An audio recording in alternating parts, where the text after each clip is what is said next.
For many who gain weight due to regular overeating for psychological reasons, I wish to introduce 5 natural ways to lose weight.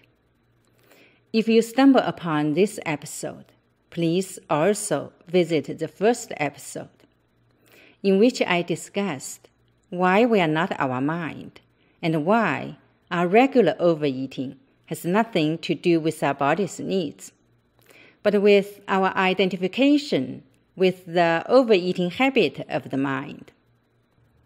In this episode, I'm going to discuss the second natural way to lose weight. That is, eating without senses.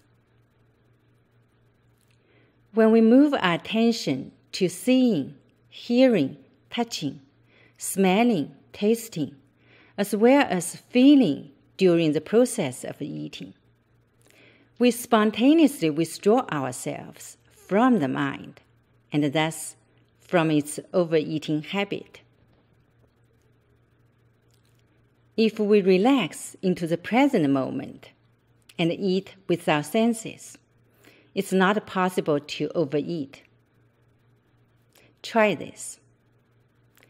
Take the delicious cake out of the fridge with joy and gratitude. Carefully cut a piece of it and artfully center it on the plate. Truly look at it and see its colors and textures. Smell it tender-heartedly, and then take a bite. Letting your taste buds tell you their critical reviews. It's very likely that you feel deep contentment and know that one piece is just perfect.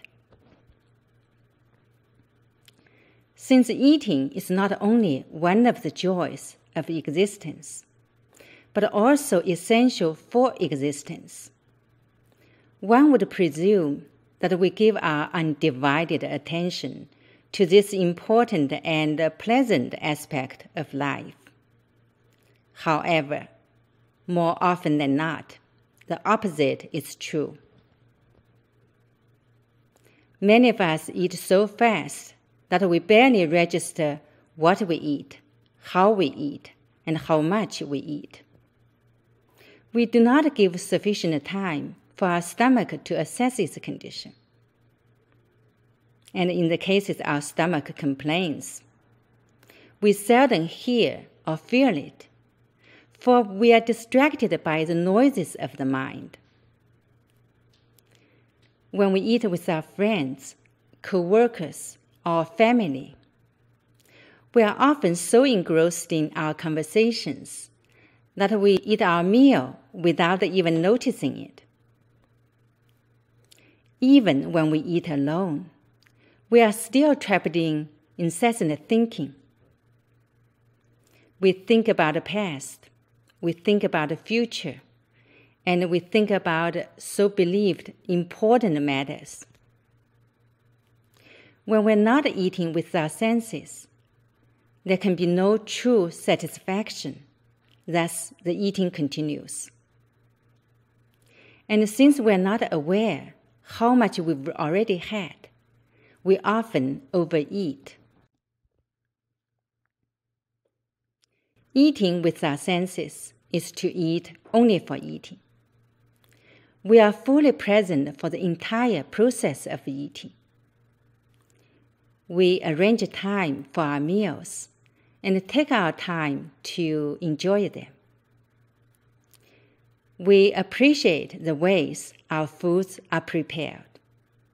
We look and truly see them. We touch and truly feel them. We take in their unique aromas. We chew our foods slowly, feel their textures, and let the flavors sink in.